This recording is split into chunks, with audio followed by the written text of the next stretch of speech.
তালাক শুধু বাংলাদেশের পুরুষরাই বউকে দেয় না। সৌদি আরব একটা আরব কান্ট্রি, সেইখানের পুরুষরাও কিন্তু বউকে তালাক দেয়। এদের মধ্যে পার্থক্য কি জানেন?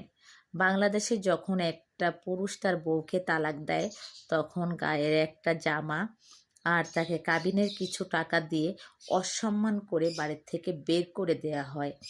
আর সৌদি আরবে যখন তালাক হয়, তখন পুরুষটা বাড়ি গাড়ি সব কিছু রেখে এক সেট জামা পরে বাড়ির থেকে বের হয়ে যায়। কেন জানেন? এটা হচ্ছে সৌদি আরব সরকারের নিয়ম, যাতে মহিলাটা ওইখানে বসে সম্মানের সহিত কিছু করে খেতে পারে, চলাফেরা করতে পারে। আর বাংলাদেশের মেয়েদের তালাক হয়ে যাওয়ার পরে হয়ে যায় কারো রক্ষিতা, দেহ ব্যবসায়ী বা আরও খারাপ কিছু। এটা আমাদের সরকারের গাফুলতি। আমাদের বাংলাদেশের সরকাররা, কোনো সরকারই আমাদের কোনো সম্মান দেয় নাই, আমাদের কোনো অধিকারই দেয় নাই। আমাদের সবসময় তুচ্ছ তাচ্ছিল্য করে রাখছে। আমরা কোনো দিন সম্মান পাবো না, কোনো